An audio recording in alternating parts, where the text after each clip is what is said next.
Good evening. The chorus of protests over big money and hard times reverberated around the world today as tens of thousands took to the streets from across the U.S. to Europe and all the way to Johannesburg, railing against banks, corporate profits, and the wealthy. But it was in Rome that things turned violent, with reports of at least 70 injured, cars set afire, and banks firebombed. This day of global outrage was born of the non-violent Occupy Wall Street movement that started here in New York.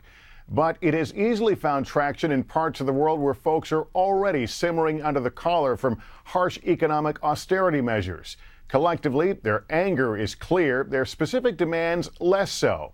But nonetheless, they've got the world's attention. NBC's Keir Simmons leads off our coverage from London tonight. This was the day protests on Wall Street went worldwide and in places turned violent. In Rome, some protesters interrupted a peaceful demonstration to smash bank windows and set fires. There were running battles with water cannon and tear gas. Reports say 20 were injured, protesters and police.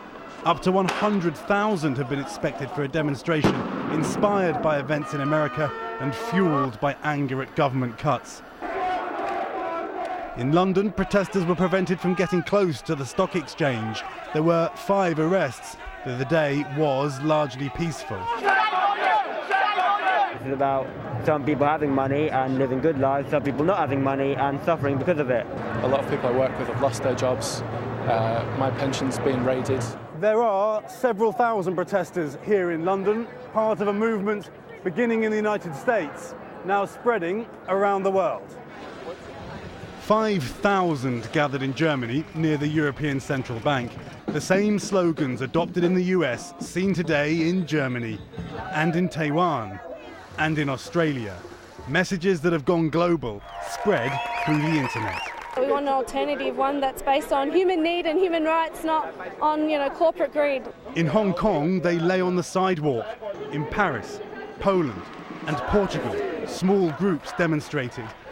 But in Spain, organisers estimated that 300,000 took to the streets of Madrid.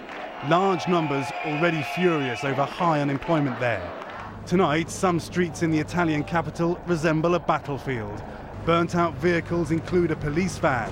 The Prime Minister called for arrests. The protesters calling for change around the world. Keir Simmons, NBC News, London. And back here in New York, where all this began, around 24 people were arrested as protesters ventured from their Wall Street area encampment into the heart of Times Square, as this now month-old movement takes on an increasingly political tone over tax policies. NBC's Mara Schiavo-Campo is there this evening. And Mara, this looks like one of the biggest gatherings we've seen yet. Absolutely it is, Lester. It feels like New Year's Eve here in Times Square. Massive crowds have gathered for what is undoubtedly the Occupy Wall Street movement's largest event yet.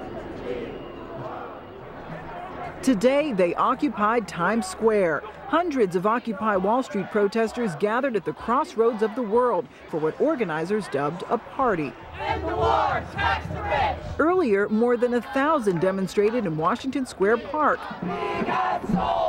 And hundreds marched all over New York City in continued protest against big banks and what they say is an unfair economic system. Kids can't work out of college, they have huge debts. Healthcare is non-existent for most people. It's all off the charts. Libraries are closing. It's a bad time. This is people from all walks of life, knowing that they have to fight for their country now or we're going to lose it. All across the country, groups gathered as part of a global day of protests. This is the time. In Atlanta, 200 rallied at the Capitol. Fight back, stand up. Pittsburgh streets were closed to accommodate large crowds. Hundreds marched through downtown Phoenix. And in rural Alaska, one woman posted a Facebook photo of her solo protest with the caption, "Find your spot, occupy it." We the occupiers! Organizers say the nationwide events show just how far the movement has come in less than a month. What we're doing here is affecting the whole world, and that is really powerful. A new poll shows 54% of Americans view the Occupy Wall Street protests favorably. A majority also agree with one of their key issues. 73% favor raising taxes on those earning more than $1 million a year. The Occupy Wall Street protesters have been successful at raising the issues of economic inequality and a broken political system to the national political establishment.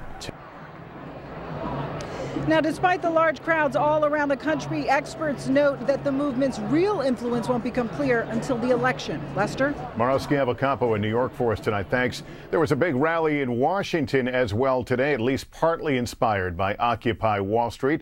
Thousands gathered near the Washington Monument for what was called the March on Washington for Jobs and Justice. It was aimed at building support for President Obama's jobs plan and was led by the Reverend Al Sharpton, who we should note also hosts a program on MSNBC.